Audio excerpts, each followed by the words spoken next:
आज पता नहीं कितने सालों बाद मैं अपने बचपन की यादों में खो गई हूँ।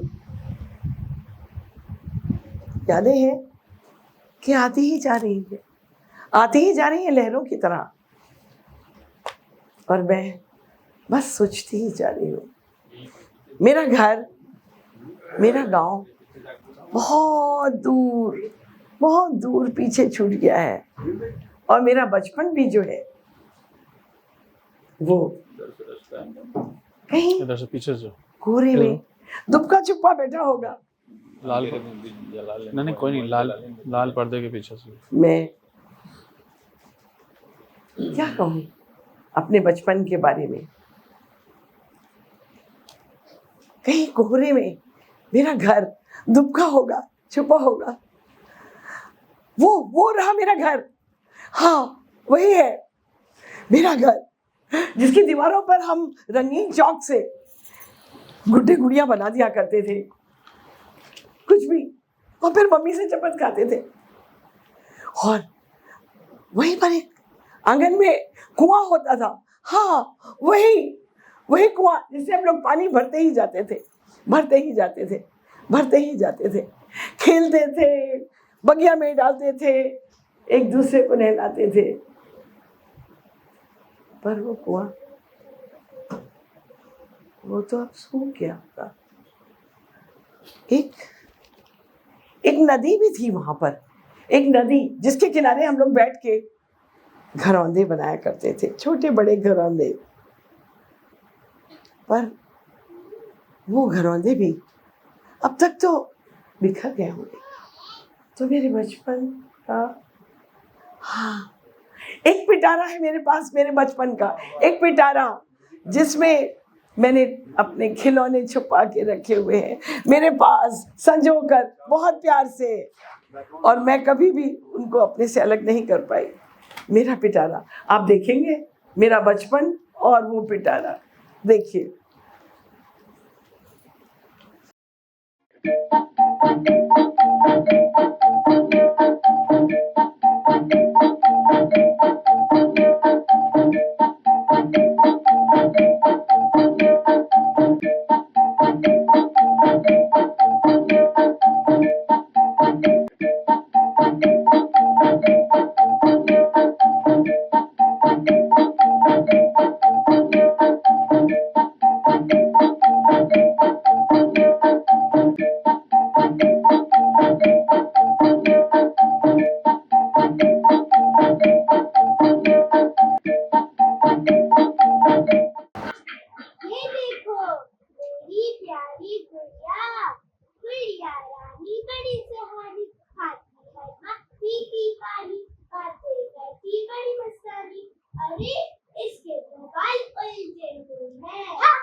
क्या करती है आप? और ये देखो मेरा बंदा और कितनी लंबी पूंछ। और ये जो 80 मुझको लगा हुआ है मेरे को बहुत पसंद है।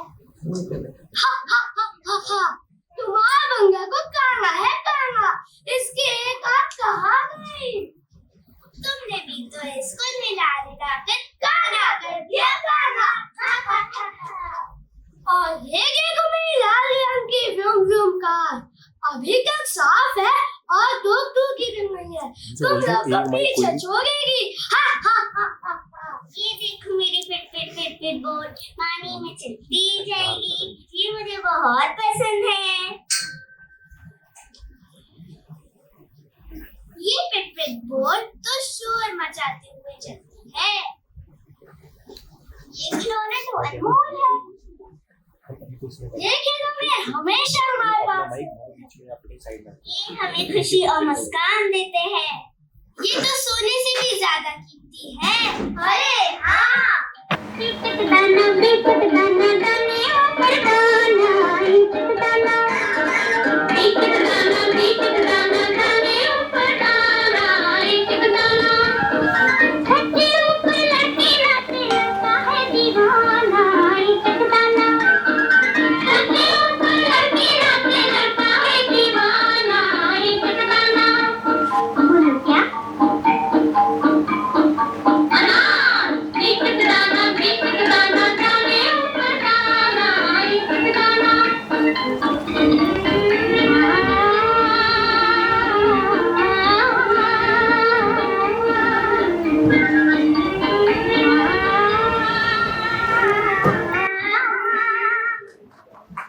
कभी कभी हम कागज से नाव बनाते,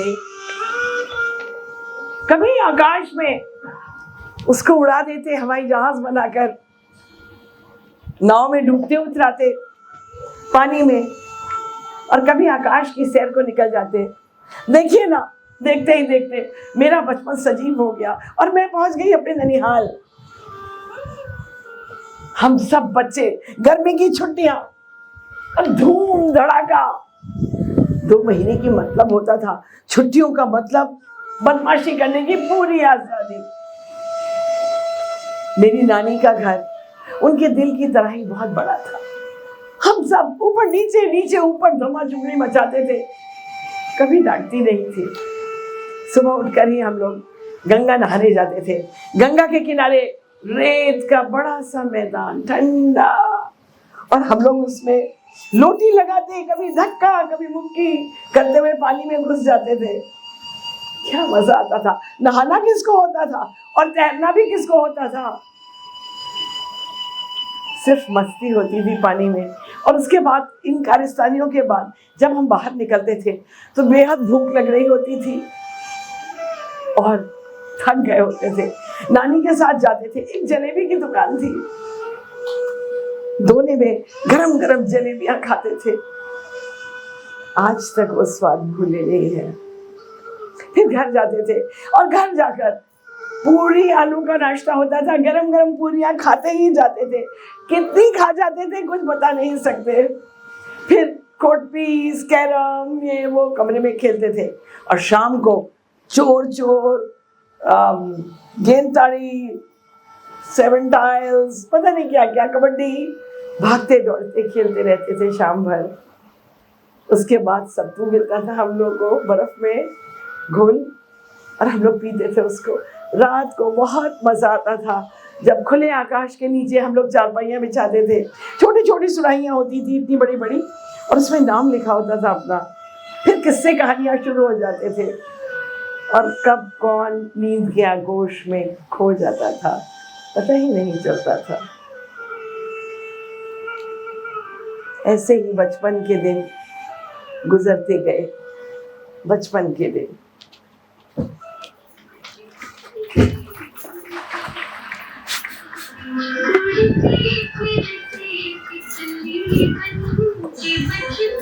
ये पढ़ना है मुझे।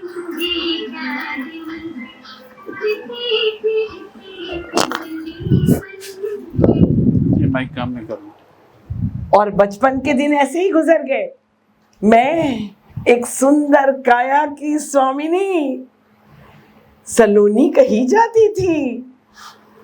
सुंदर, छरहरी, चंचल, वाक्पटु दीवाने हुआ करते थे लड़के मेरे। हाँ, वाह, क्या चीज है, दीवाना कर देगी। बला की खूबसूरत है यार, मार डालेगी क्या?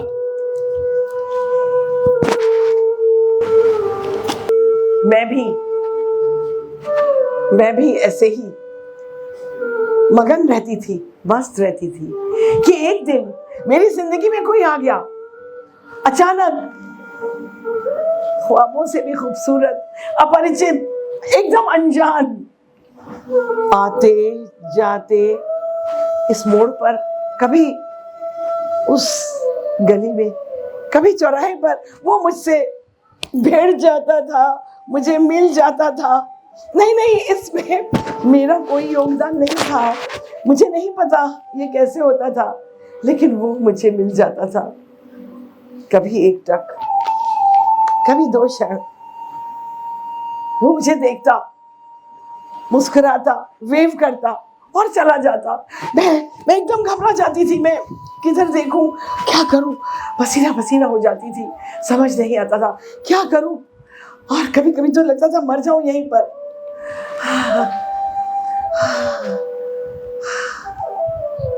पर धीरे धीरे, हौले हौले उसकी मुस्कान ने मुझे सहज कर दिया। और एक बार तो उसकी मुस्कुराहट के जवाब में मेरे होठों पर भी हल्की सी मुस्कुराहट आ गई। बस फिर क्या था, मुस्कुराने का तो ये सिलसिला सा चल पड़ा। उसकी छोटी सी मुस्कुराहट मुझे अंदर तक गुदगुदा जाती थी। मैं हंसती, मुस्कुराती, झूमती। मैं तो पिया से नैना लड़ाई रे, पिया से नैना लड़ाई रे। धीरे धीरे उसकी मुस्कुराहट का असर मेरी सेहत पर होने लगा। मेरे गालों पर गुलाब खिल गए, आंखों में नूर चमकने लगा। लोग पूछने लगे, अरे क्या खाती हो, कैसे इतना गजब ढा रही हो। मैं क्या बताती मेरी जिंदगी में क्या चल रहा था, क्या बताती। मैंने कह दिया अंधेरों से कहीं और घर बना ले। मेरे दिल में रोशनी का सैलाब आने वाला है, मेरे दिल में रोशनी का सैलाब आने वाला है।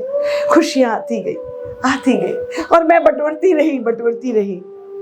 पर खुशियां कभी हमेशा रहती है क्या? मेरे पापा का ट्रांसफर हो गया इलाहाबाद का और उनको 5 दिन में ज्वाइन करना था। मैं बहुत परेशान थी। मैं उसको इस गली में,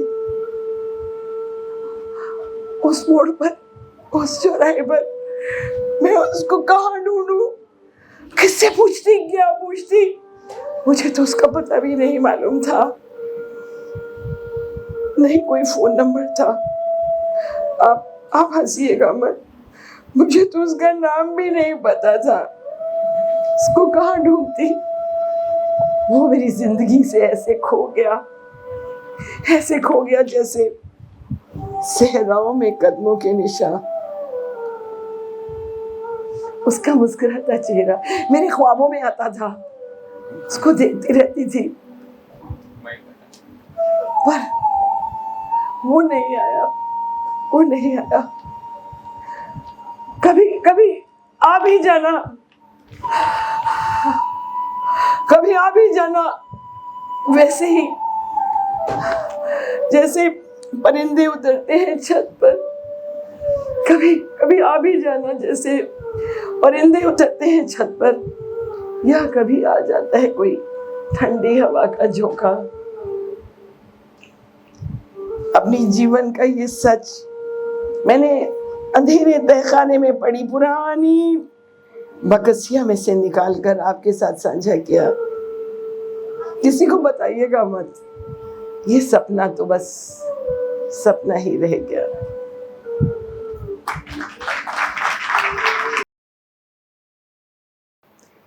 कुछ ही दिनों बाद मेरे जीवन में एक और चमत्कार हुआ। वो पुरुष जो सिर्फ मेरे सपनों का साथी था, उससे साक्षात्कार हो गया। उसका नाम तो पता नहीं क्या था, मुझे उस टाइम पता भी नहीं था, पर मैंने उसको देखते ही एक नाम दे डाला, बुलू। मेरा बुलू, मेरा जीवन साथी। मेरी शादी तय हो रही थी। I was very happy, will be madly in love.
अरे इतनी देर तक शीशे के सामने मत बैठा करो, उससे इतनी खूबसूरती बर्दाश्त नहीं होगी, कहीं टूटी ना जाए। ओहो, मान जाओ, मैं तो तुम्हारी लच्छेदार बातों से। लो, हाँ, सच्ची तारीफ भी लोगों के गले नहीं उतरती। देखो, बस हो गया काफी। मुझे गलतफहमियां होने लगी अपने बारे में। हाँ, मैंने कभी अपने को बला की खूबसूरत लड़कियों में नहीं गिना। एक बात बताओ, क्या मैं सच में इतनी खूबसूरत हूँ या? बताओ कितनी खूबसूरत हो। हाँ हाँ, इतनी खूबसूरत हो, इतनी खूबसूरत हो कि मन करता है तुम्हारे जैसी एक और ले आओ। मुझे ये रूप जोक्स अच्छे नहीं लगते, समझे ना? I don't like it. मैं रोने लगूंगी, ऐसे नहीं करा। मैंने तो मजाक किया था, मजाक किया था, तुम तो रूठ गई। अरे झील सी आंखों की गहराई में जो उतरेगा डूब जाएगा। बस बस बस, किसी को नजर भर के तो देखना मत। हाँ, मुझे बावला ही कर दोगे क्या? तुमको देख सकती हूँ कि तुमको भी नहीं देखूं? हाँ, ये काली काली आंखें, ये गोरे गोरे गाल। बस बस, समझ गए। तुमको मुझसे प्यार है और कोई दूसरी लेकर नहीं आओगे, बस ना? हाँ, right, thank you thank you. अरे, मैं अपने को बार बार आईने में निहारने लग गई। कितना मादक था ये एहसास, जब खुद अपने को मोहब्बत अपने से होने लगे। मैंने कॉलेज में कभी मेकअप किया ही नहीं था, बिल्कुल सिंपल रहती थी। सोचा क्यों ना थोड़ी सी रूज पाउडर, थोड़ी सी लिपस्टिक ट्राई करूं। तो थोड़ी सी ट्राई की। मेरा आईना मुझे कह रहा था कि मैं बहुत सुंदर लग रही हूँ। क्या बात है, आज तो बड़ा मेकअप करके आ रही हो। मेरा मेकअप खराब मत करो। मुश्किल से मेकअप किया, अब इसमें हंसने की इतनी क्या बात है? हाँ, अरे बिल्कुल लाल मुंह वाली बंदरिया लग रही हो, बंदरिया। क्या बोला? बंदरिया बोला तुमने? इतना पाउडर, इतना रोज दिन के वक्त कौन लगाता है? कभी ऊपर चढ़ा देते हो आसमान में, कभी जमीन पे पटक देते हो, तुम्हारा कोई भरोसा नहीं है। हाँ, ये ऐसे ही कभी हंसी, कभी मजाक, कभी हल्का हल्का रुला देते थे, कभी चिढ़ा देते थे। ऐसे ही जिंदगी निकल रही थी। और एक बात थी, अगर मेरी सास या नंद कभी भी मेरे अगेंस्ट, मेरे विरुद्ध कुछ भी ताने मारती थी ना, तो ये हमेशा मेरे बचाव के लिए आ जाते थे। कभी मुझे अकेला नहीं छोड़ा इन्होंने।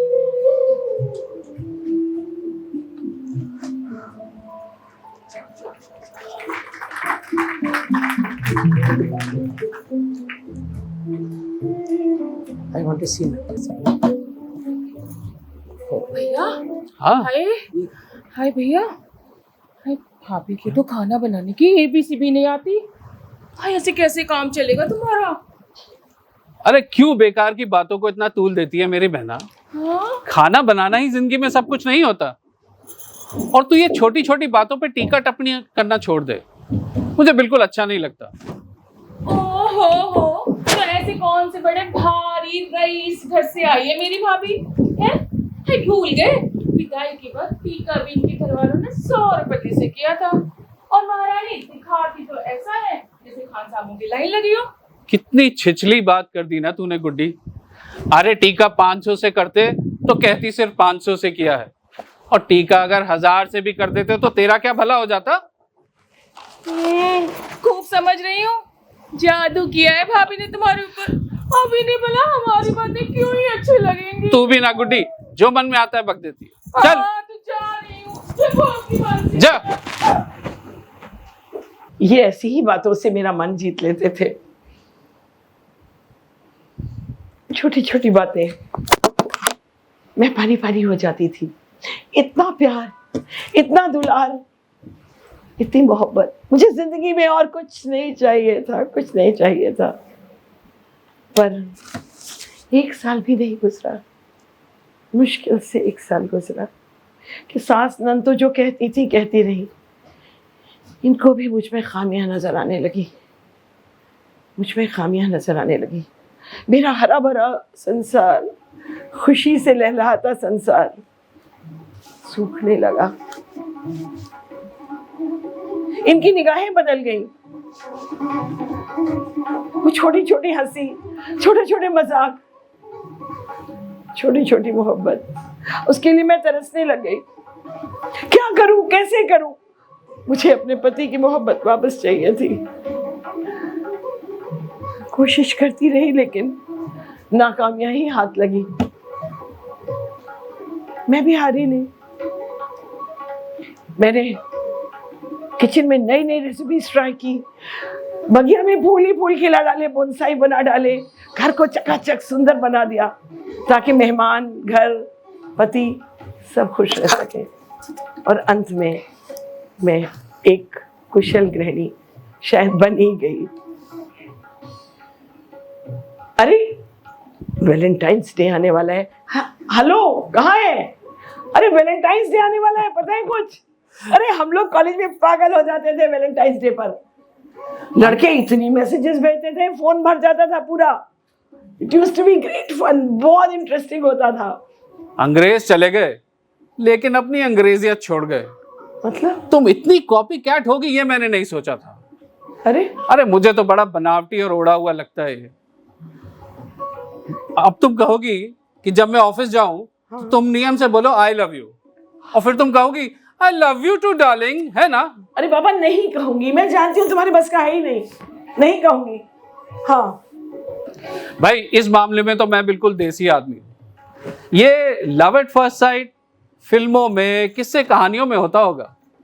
असल जिंदगी में तो प्यार धीरे धीरे समय के साथ पनपता है, जैसे खीर जब धीमी धीमी आंच पर देर तक पकती है तब उसमें सौंधी खुशबू आती है।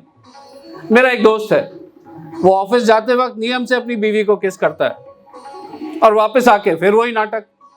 अब आप ही बताइए, ये तौर तरीके प्यार को बहुत मैकेनिकल नहीं बना देते? भाई ऐसा प्रेम प्रदर्शन मुझे तो बहुत ओछा लगता है। एनीवे, मुझे देर हो रही है, मैं ऑफिस जा रहा हूँ। अरे कैसा आदमी है? प्रेम ओछा लगता है, प्रेम प्रदर्शन ओछा लगता है। ये रोबोट है कि आदमी है? अरे देसी लोगों की क्या दिल नहीं होता, पत्थर होता है क्या? हाँ मुझे तो चाहिए, मुझे प्यार चाहिए, मैं नहीं रह सकती प्यार के बिना। हाँ अरे भावना विहीन, रसहीन कैसे बीतेगी मेरी जिंदगी? क्या होगा? मुझे तो चाहिए। क्या होगा? एक काम करती हूँ, इनके कुछ खत हैं जो इन्होंने मुझे पहले साल में लिखे थे शादी के बाद, पता नहीं किस रस में बहकर। वो खत लाती हूँ, मैं खत पढ़ूंगी, मैं खत लाती हूँ। मेरी जानू, रुको, लॉन में थोड़ी थोड़ी चांदनी बिखरी हुई है, वैसे ही जैसे उस रात को थी जब तुम मेरे पास थी। मुझे शाम से ही तुम इस कदर याद आ रही हो, बता नहीं सकता। चांद की तरफ देखता हूं तो बस तुम्हारा ही चेहरा दिखाई देता है। एक ऐसा उदास अकेलापन लग रहा है जैसे तुम्हारे बिना जीवन में कुछ है ही नहीं। एक और खत पढ़ना पड़ेगा, एक और खत। जानू, कल रात मैं तुम्हें घंटों याद करता रहा। तुम्हारा बच्चों सा भोला चेहरा मेरी आंखों के सामने तैरता रहा। शायद तुम्हें भी मेरी इतनी याद आती होगी, पर तुम्हें तो मालूम ही नहीं है कि प्रेयसी से दूर एक प्रियतम के लिए एक पत्र कितना बड़ा संबल होता है। मेरा आत्मसम्मान रोकता था मुझे तुमसे पत्रों की याचना करने से। जो देना नहीं जानते उनसे भिक्षा क्यों मांगनी? पर कभी कभी तुम्हारी याद इतना व्याकुल कर देती है कि मैं अपना आत्मसम्मान भूल जाता हूँ। मेरा बुलू मुझको मिल गया, चैन आ गया मुझे तो। हाँ, ये खत मैं बहुत संभाल के रखूंगी, कभी अपने से दूर नहीं होने दूंगी। जब तड़प लगेगी प्यार के लिए, मोहब्बत के लिए, इन खतों को पढ़ लूंगी। मेरी जान में जान आ जाएगी। इनके आने का टाइम हो रहा होगा।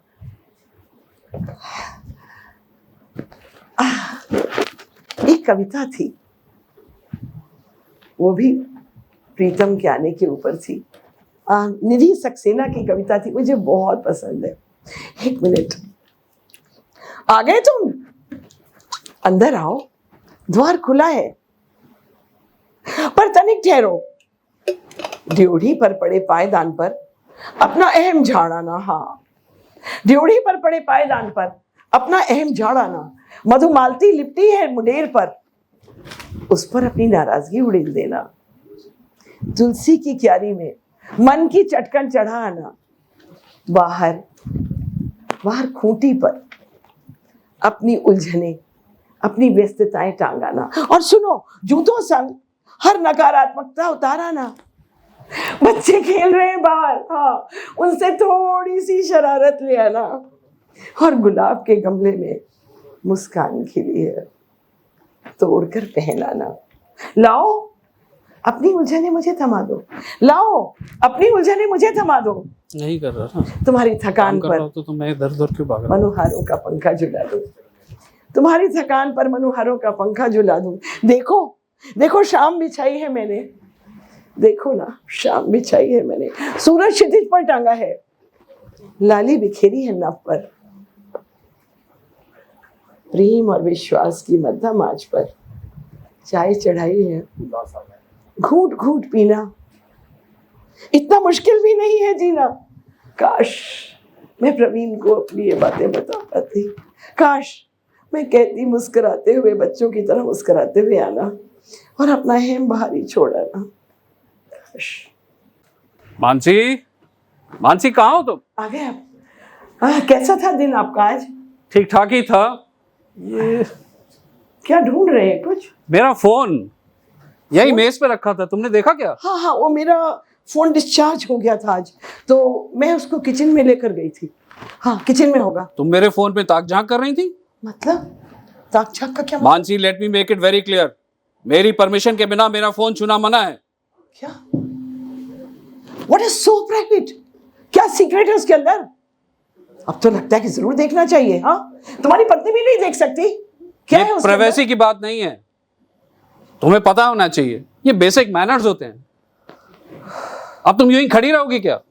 जाओ चाय का इंतजाम करो। सारा दिन तुम घर में करती क्या हो? घर देखो कैसा बिखरा पड़ा हुआ है। लाती हूँ चाय चाहिए ना, लाती हूँ। मैं आता हूं थोड़ी देर में, तुम चाय बना के रखो। हर पुरुष अपनी पत्नी में ऐसी पत्नी की तलाश करता है जो देखने में तो मिस इंडिया या मिस यूनिवर्स हो, लेकिन घर में कांताबाई की तरह काम करे, है ना। मात्र उनकी पत्नी होने से इस घर में मुझे कोई प्यार, कोई मोहब्बत, सुकून नहीं मिलेगा। अरे मेरी मायके की बात फर्क थी। मैं मम्मा की गुड़िया थी, पापा की बिटिया थी, खून के रिश्ते थे, 100 खून भी माफ होते थे। पर ये तो एक लीगल रिश्ता है, एक लीगल रिश्ता है ना, एक सोशल स्टेटस मात्र। भावना की तो कोई यहाँ पर जगह ही नहीं है। मुझे तराजू में तोला जाएगा, फिर तय किया जाएगा कि मैं किसी भी लायक हूँ या नहीं, या के लायक हूँ या नहीं, या किसी भी रिस्पेक्ट के लायक हूँ या वो भी नहीं। मुझे बहुत मेहनत करनी पड़ेगी युद्ध स्तर पर। मुझे इस प्यार को पाने के लिए, रिस्पेक्ट को पाने के लिए मेहनत करनी पड़ेगी। यहाँ किसी के दिल तो है ही नहीं। सुनो मानसी, मैं कल तुम्हें एक बात बताना भूल गया। क्या? तुम्हारी मम्मी का कॉल आया था, उनको फोन कर लेना। पापा की तबीयत शायद ठीक नहीं है, वो तुम्हें बुलाना चाह रही थी। अच्छा, हाँ। मैं जरूर फोन कर लेती हूँ। जरूर। फोन कहीं यहीं पर रखा हुआ था। हेलो मम्मा, क्या हुआ? आपका कॉल आया था। अरे हाँ बेटा, मेरे पापा की तबीयत कुछ दिन से ठीक नहीं चल रही। ये चल रहा है। हाँ, मैं कह रही थी अगर तो कुछ दिनों के लिए आ जाती तो पापा को अच्छा लगता। हाँ नहीं मम्मा, मैं जरूर आ जाऊंगी। डॉक्टर को दिखाया क्या? डायग्नोसिस क्या है? अब मेरी बात कराओ ना पापा से प्लीज। अरे ना बेटा, पापा उनकी अभी भी आँख लगी है, मैं बाद में कराऊंगी। तू बता, तू कैसी है? मैं ठीक हूँ मम्मा, ठीक हूँ। अच्छा सुन, अरे करवा चौथ आ रही है, देख ऐसा कर, तू ना करवा चौथ का व्रत और पूजा पूरी विधि विधान से करने के बाद ही आना। हाँ मम्मा, जैसा कहोगी वैसे कर लूंगी मम्मा। पापा को नमस्ते बोल दीजिएगा। हाँ अच्छा फोन रखती हूँ मम्मा, फोन रखती हूँ। खुश रहो। ओफो, तो आप करवा चौथ का निर्जल व्रत रखने की तैयारी में हैं? प्लीज ऐसा कश मेरे लिए तो कतई मत कीजिएगा। अरे खाओ पियो ऐश करो यार, व्रत शर्त में क्या रखा है? अरे वो मम्मा कह रही थी कि पति की लंबी आयु के लिए, उसके स्वास्थ्य के लिए और कई जन्मों तक उसके साथ के लिए ये व्रत किया जाता है। कई मेरी दोस्तें हैं, वो सब शाम से ही तैयार वैयार होके व्रत करती हैं, पर मैं अरे अपनी पत्नी के साथ एक जन्म ही सुखी सुखी निकल जाए, ये बहुत बड़ा अचीवमेंट होता है। और एक ही पत्नी के साथ 7 जन्म, माय गॉड, ये तो असह्य हो जाएगा। मैं समझ गई आपकी बात, मैं समझ गई। मैं नहीं रखूंगी व्रत। हाँ बिल्कुल मत रखो, क्या करना? हाँ, बिल्कुल मत नहीं रखो। रखूंगी। खैर काफी देर हो रही है, सोने चलें? लाइट ऑफ कर दूं मैं क्या? हाँ लेकिन एक बात मैं तुम्हें बताना भूल गया। क्या? ये कुछ दिनों से मैं बहुत मिस कर रहा हूँ। हाँ। शादी से पहले मेरी आदत थी, मैं रात को देर तक किताबें पढ़ के सोता था। इधर कुछ दिनों से छूट गई थी ये आदत। मैं सोच रहा हूँ अपना शौक फिर से पूरा करूँ। I hope you don't mind. तुम जाओ सो जाओ, मैं थोड़ी देर में आता हूँ। Good night. रात को भी मुझसे बेहतर इनको किताबें लगती है। क्या करूं? मैंने क्या क्या उम्मीदें रखी थी और क्या मिल रहा है मुझे यहाँ के? Humiliation, so much of humiliation. मैंने सोचा देखो मैं रोऊंगी नहीं, कितना भी दिल में दर्द होगा रोऊंगी नहीं। जिस आदमी को मेरी फिक्र ही नहीं है उसके लिए रोने का क्या फायदा? लेकिन आंसू है कि बहते ही जा रहे। तकिया गीला हो गया, मैं रोती ही जा रही हूँ। मुझे चैन नहीं आ रहा, लेकिन पता नहीं कैसे 2 मिनट को मेरी आंख लग गई। जैसे ही सोई मैंने एक भयंकर सपना देखा। मैं एक रेगिस्तान में हूँ और वहाँ पे ऊंचे ऊंचे टीले हैं, आंधियाँ आ रही हैं और मेरी आंखों में रेत भरती जा रही है। मैं परेशान हूँ, भाग रही हूँ पागलों की तरह, इधर उधर गिर पड़ी, उठी फिर भागी। मेरा घर कहाँ गया? मेरा घर नहीं मिल रहा, मेरा घर खो गया, नहीं मिला। उठकर बैठ गई, पसीने से लथपथ, मैं बुरी हालत में, सांस नहीं आ रही थी। पानी पिया, इधर उधर देखा कि सब कुछ यथावत था, पर मेरा घर लगा वो तो खो ही गया, मेरा घर तो मिल ही नहीं रहा। तब तक सूरज की किरणें मेरे कमरे में आने लगी और मुझे कुछ राहत मिली। गुड मॉर्निंग मानसी, कैसी हो? Good morning. कल रात तुम नींद में जाने क्या क्या बड़बड़ा रही थी? हाँ, एक बार तो तुम्हारी चीख सुनाई दी। कोई डरावना सपना देखा क्या? अरे नहीं प्रवीण, मेरा घर ही खो गया था, मिल ही नहीं रहा था। तुम भी ना जाने क्या क्या सोचती रहती हो। खैर वो मम्मी पापा के पास जाने का क्या प्रोग्राम बनाया? हाँ, मुझे पापा के पास जाना है। तो रिजर्वेशन करा दूं? हाँ, जरूर, अभी तो मिल जाएगा आसानी से। जरूर प्लीज चलो मैं रिजर्वेशन करा के आता हूँ। प्लीज रिजर्वेशन करा तो जाएंगे। अब रखो सामान रखो।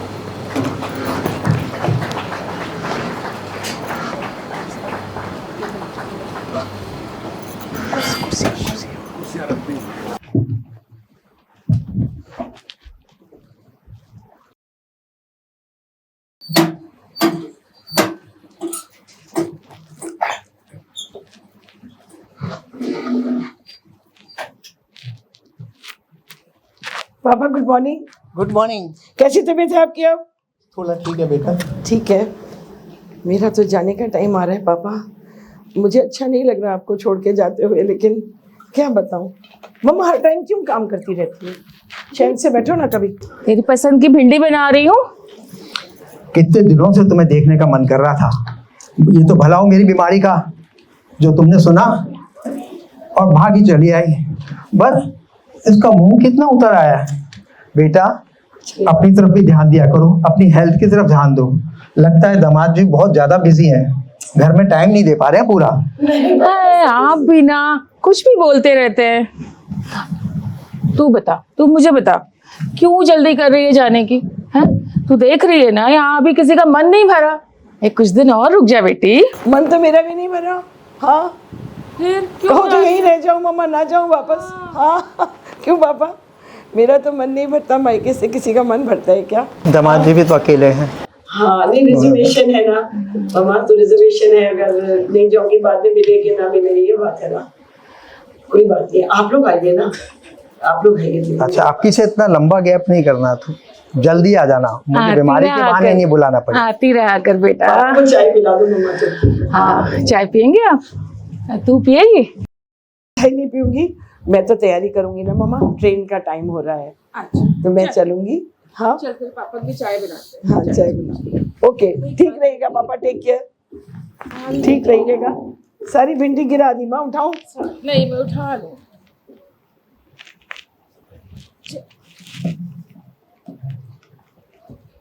मैं मदद करूं कुछ? नहीं सच्चा।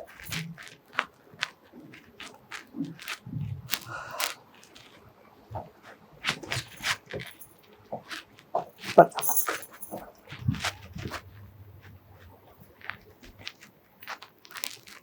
जब अपने घर आई लौटकर तो मैं सोच रही थी जरूर प्रवीण ने मुझे मिस किया होगा, चाहे कुछ भी कहें, मन में तो प्यार होगा ही ना। बोर हुए होंगे अकेले 15 दिन। ऐसे रोमांटिक मूड में गाना गा रही थी। भीगा भीगा है समा, ऐसे में है तू कहाँ, मेरा दिल पुकारे आजा। अरे वाह, आज तो बड़े रोमांटिक मूड में लग रही हो। क्या बात है, हमें भी तो पता चले। नहीं ऐसा कुछ भी नहीं है। वो एक बात बताओ, आपसे एक बात पूछनी थी। वो मुझे ना आज जिम जाना था, तो मैं क्या टाइम रखूं जिम जाने का, ये सोच रही थी। जब मर्जी हो चली जाओ, उसमें मुझसे क्या पूछना। देखो पूछना है, हाँ 6 दिन बाद संडे आता है, आप सुबह से जाते हो और 12 बजे तक गोल्फ खेल के आते हो। एक आइडिया आया, क्यों ना मैं भी चलूं आपके साथ गोल्फ खेलने क्लब? हाँ, एक मिनट, देखो आपका साथ भी हो जाएगा और मैं बोर हो जाती हूँ घर। अरे तुम ये गोल्फ क्लब रहने ही दो, ये तुम्हारे बस की बात नहीं है। क्यों? सीधा सीधा क्यों नहीं बोलते? हाँ, कि तुम चाहते ही नहीं मुझे क्लब ले जाना। हाँ, मैं नहीं चाहता तुम चलो मेरे साथ क्लब, तुम जिम ही जाओ, बस 12 से 1 बजे का प्रोग्राम बना लो। नहीं जाऊंगी गोल्फ, ठीक है, नहीं चाहते, पर ये 12 से 1 की बात क्या समझ में नहीं आई? गोल्फ खेल के आप 12 बजे लौटोगे, मैं 12 ही बजे चली जाऊं जिम। हाँ, तो क्या फर्क पड़ता है भाई? देखो मुझे बहुत काम रहता है, और जैसा तुम चाहती हो ना वैसा रोमांटिक पति मैं हूं भी नहीं। तो बार बार बताने की क्या जरूरत है? मुझे पता है ना। मुझे कोई फर्क नहीं पड़ता, तुम्हें जब जाना है जहां जाना है जाओ, अपने मम्मी पापा के पास जाना है तो वहां भी जा सकती हो। वैसे इतनी जल्दी आने की भी क्या जरूरत थी? कुछ दिन और रह लेती वहां पे। ये ताने अपने पास ही रखो, समझे? और ये कड़वे बोल अपने पास ही रखो, मुझे मत सुनाया करो। मैं कड़वा नहीं बोल रहा हूं, लेकिन दरअसल जो तुम्हारे साथ समय बीतता है ना, कोई बहुत ज्यादा सुखद समय नहीं होता है। गलती मेरी ही है जो तुमसे ऐसे सवाल मैं पूछती हूँ। एक बात बताओ, इस जिंदगी को कुछ मीठा, कुछ जीने लायक बनाया जा सकता है क्या? बताओ,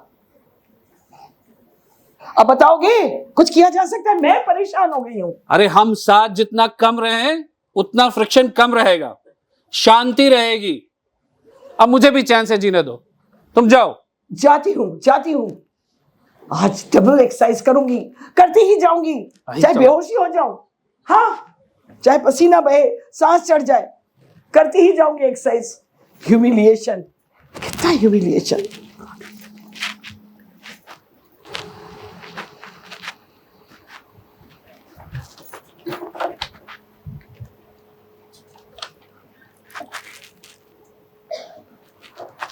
वाह, आज तो मजा ही आ गया, जो आपसे बात हो पा रही है।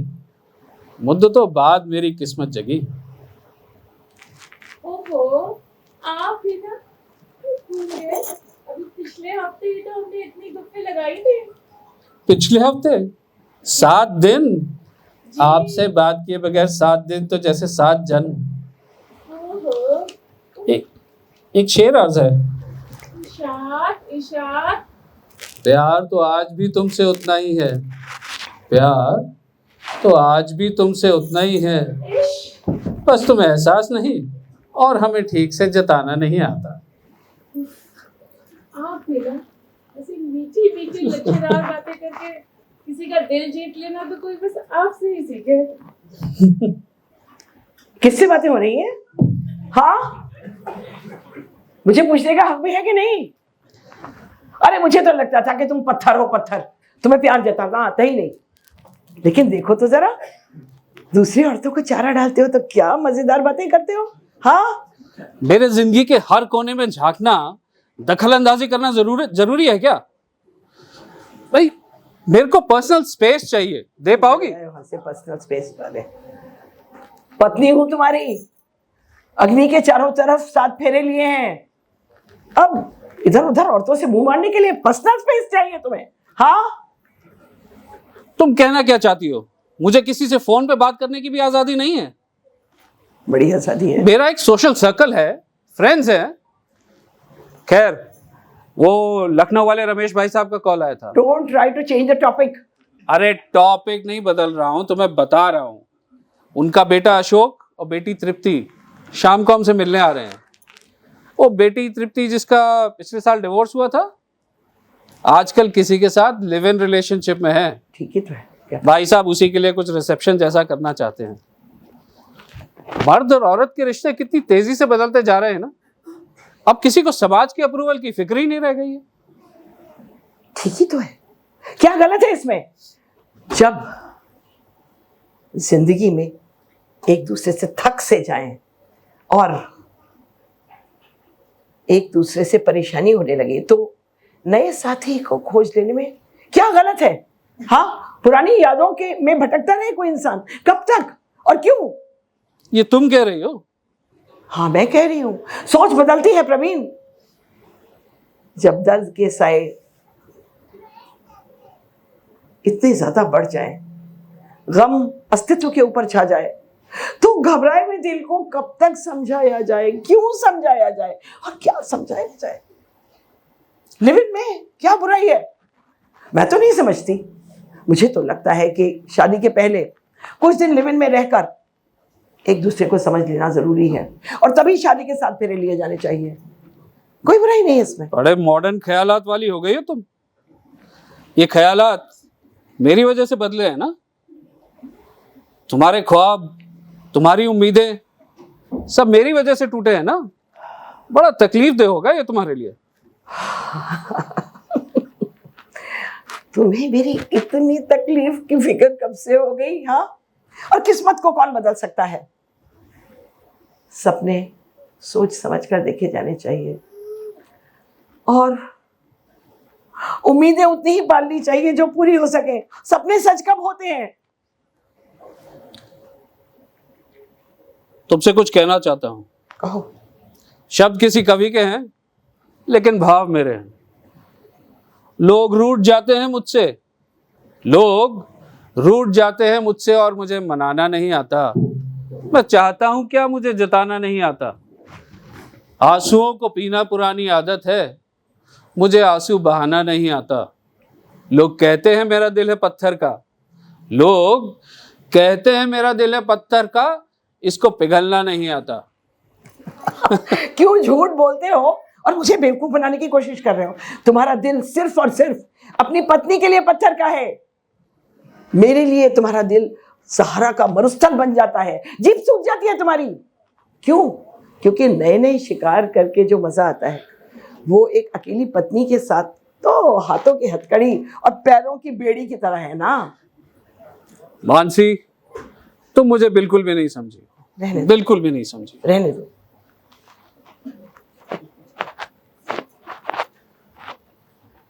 कौन है? देखो, लगता है कि अशोक जी आ गए हैं। मैं देखता आइए आइए आइए, अशोक जी आइए। आइए आइए आइए, आओ बच्चा, आओ आओ। नमस्ते आंटी। नमस्ते बैठो, बैठो। नमस्ते। आओ नमस्ते आंटी। आओ, बैठो। कैसे हो सब? ठीक ठाक? जी जी। एक कुर्सी और ले लीजिए, एक कुर्सी ले लीजिए। बहुत दिनों बाद देखा तुम लोग को। हाँ, और मम्मी पापा कैसे हैं? मॉम डैड ठीक है आंटी। ठीक है। जी जी। अच्छा, क्या बात है अशोक, आप उदास लग रहे हो कुछ? हाँ आंटी, एक बहुत बड़ी प्रॉब्लम फंस गए हैं। अरे बस वही आपसे डिस्कस करने आ जा रहे हैं। हाँ जरूर, शांति से बैठो पहले, फिर उसके बाद ही बताओ क्या बात है। आंटी, आपको तो मालूम ही है ये तृप्ति का लिव इन रिलेशनशिप चल रहा है 1 साल से। अब पापा चाहते थे कि इसको सोशल रिकॉग्निशन दे दी जाए, हाँ, इसलिए वो सोचे थे कि हम गेट टुगेदर में एक रिसेप्शन रख लें। अच्छी बात है, क्या बुराई की बात है? आंटी, ये तो आप कह रहे हैं ना, अच्छी बात है। हमने जहाँ रिसेप्शन की बात करी, इतना विरोध का सामना करना पड़ रहा है, इतने विरोध का सामना करना पड़ रहा है, ऐसा लग रहा है जैसे चुपचाप चल रहा है ऐसे ही चलने दें, और क्या करें। भैया, पापा को मैंने पहले ही बोला था, there is no need to do this, there is no need to do this. आखिर क्या ही जरूरत है? आंटी आप ही बताइए, जो सोसाइटी मेरे इस रिलेशनशिप को एक्सेप्ट करने के लिए रेडी नहीं है, उन्हें रिसेप्शन पे बुलाकर दावत देने की कोई तुक है क्या? बिल्कुल तुम सही कह रही हो सती। जो लोग विश्वास नहीं करते लिव इन में, उनको जबरदस्ती आप बुला के खिलाएं पिलाएं, बेकार की बात है। तुम तो जानती ही हो कि विवाह में कितना सुख स्त्री को मिलता है। बेटर है। I completely agree with her. अरे हम औरतें घर चलाते हैं, बच्चे पैदा करते हैं, हम उन्हें पाल पोस कर बड़ा करते हैं, घर से बाहर जाकर ऑफिस में नौकरी करके पैसे भी कमाते हैं, और तो और घर में खाना बनाना, मेहमानों की खातिरदारी, बड़े बुजुर्गों की सेवा, ये सारी जिम्मेदारियां आखिर हमारी ही तो है।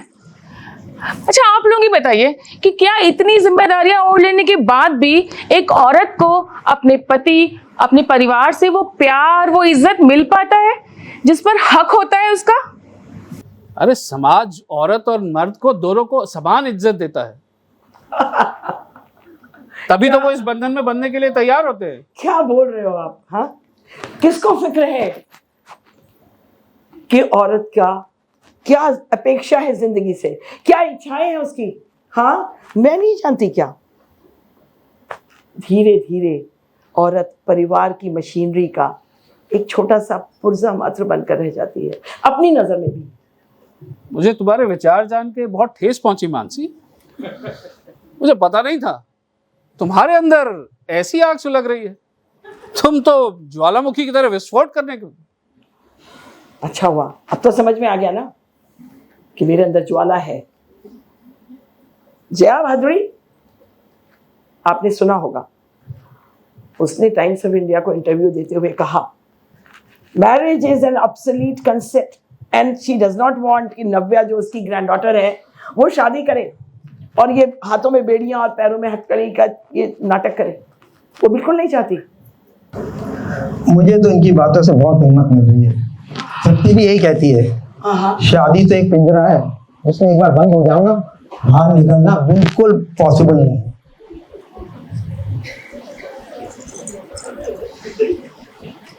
इस डिवोर्स के बाद कैसे कैसे संभाला है मैंने खुद को, क्या क्या नहीं सहा मैंने,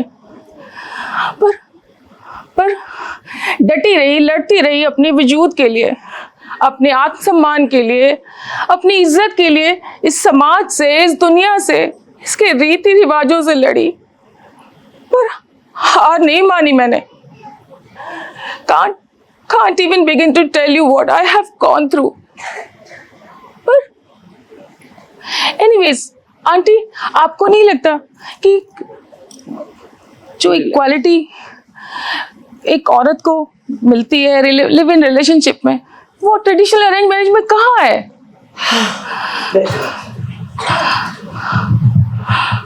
यहाँ आकर इस डिस्कशन के बाद तो मेरी सारी उलझन ही दूर हो गई आंटी। मैं खुद यही चाहता था लेकिन हिम्मत नहीं कर पा रहा था। आप लोगों ने बहुत हिम्मत बंधाई। अब मेरा रास्ता बिल्कुल क्लियर है। अब तो हमारे यहाँ रिसेप्शन जरूर होगा तृप्ति का, और आप लोगों दोनों को जरूर आना है। नमस्कार। अरे नमस्कार कैसे? नमस्कार। पहले बैठो, चाय पियो, कुछ खाओ पियो, तब जाओ, ऐसे कैसे? अरे नहीं आंटी, बस अब चलेंगे। आपने तो हमें बहुत बहुत सपोर्ट किया, बहुत हिम्मत दी, बस अब जाएंगे। वैसे भी रिसेप्शन का बहुत काम बाकी है ना भैया? हाँ। आपने चाय से कहीं ज्यादा शक्ति दी है हमें। मेरा आशीर्वाद है जी। तुम लोग को सक्सेस मिलेगी, ये समाज झुकेगा तुम्हारे आगे। अरे लिविंग कोई बात थोड़ी है। हाँ, लिविंग आज की जरूरत है। Thank you aunty, thank you.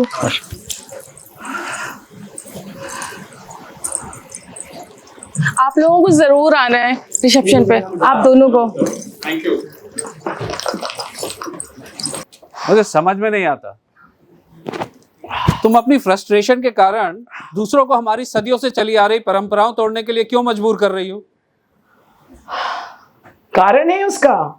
होगा, लेकिन विवाह में जो स्थायित्व है, समाज का रिकग्निशन है, उसका एक अपना महत्व है। कभी लिव इन रिलेशनशिप के दूरगामी परिणामों के बारे में सोचा है?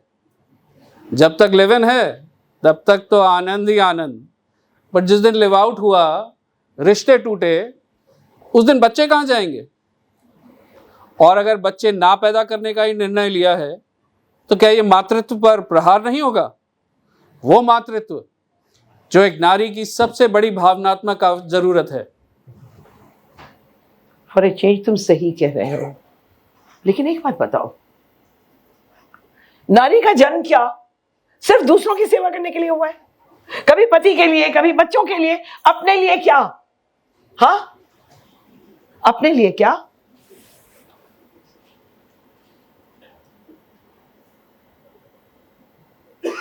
अपने लिए कुछ भी नहीं।